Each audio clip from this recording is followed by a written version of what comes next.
left, gitna, and right. Okay. Ito'y gawing gabay lamang. Gabay. Yan. Para ito sa mga naniniwala at nagtitiwala sa aking mga gabay ng tagumpay. Maraming salamat po sa suporta nyo at sa mga tumatawag sa akin dahil marami akong laging client. Singit na naman to sa oras ko dahil para akong call center sa gabi. Yan. Thank you very much for watching. Tapusin nyo to. Isang enerhiya na nangingibabaw laganap sa kanya kay House Speaker Martin Romualdez. No? Black and white. No? Black and white siya ngayon. Positive, negative, naglalaban, no? So, meron siyang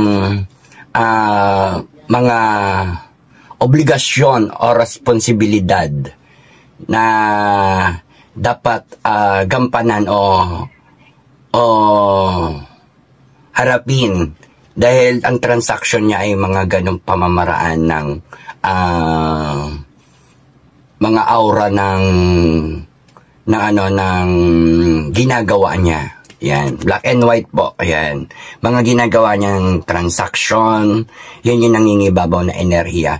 Transaction at saka yung mga paglilibot niya. Ayan, paglilibot kasi ayan po, nakasakay po siya sa pagka aalis siya ng kanyang mga pupuntahan or whatever, ay nakukuha niya lahat yung mga bagay na gusto niya o lalakarin niya, yung ganon.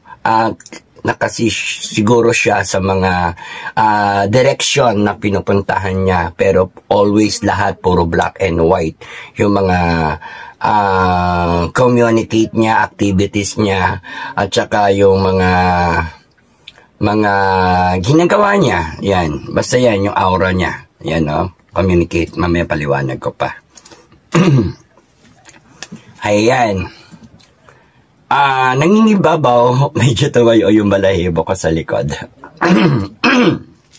Excuse me. Nangingibabaw yung enerhiya niya ngayon, yung the pool. Siya daw ay mapupul. Ayan. Yan, ha? Yan. Ito yung nangingibabaw ng enerhiya niya. The pool. Maaari siyang humina, maging marupok, or tinatawag natin na mawalan or mawala sa tamang balancing or tamang pag-iisip ng mga mararaming mga bagay na iniisip niya, no?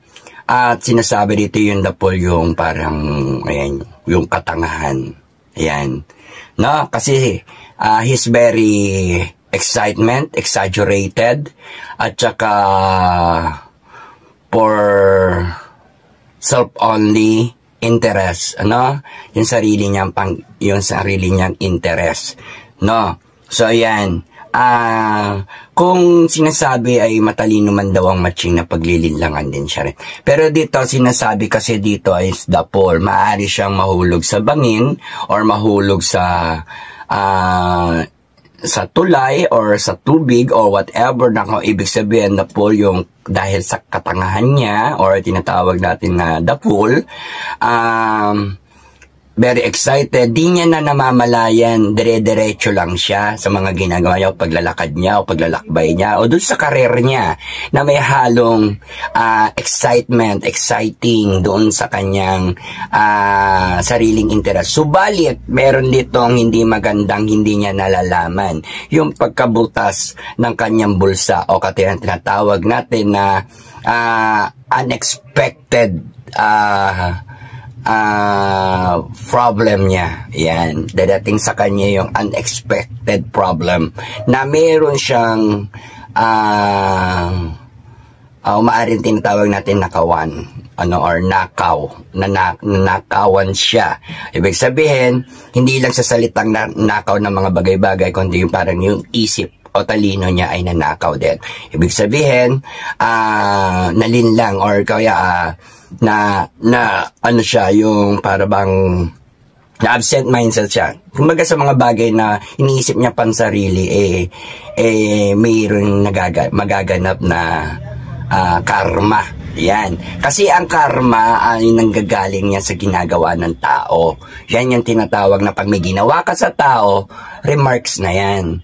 No? Kaya ang balik niyan, karma. Pag di magandang ginawa mo, at marka na yan sa Tagalog. Ano?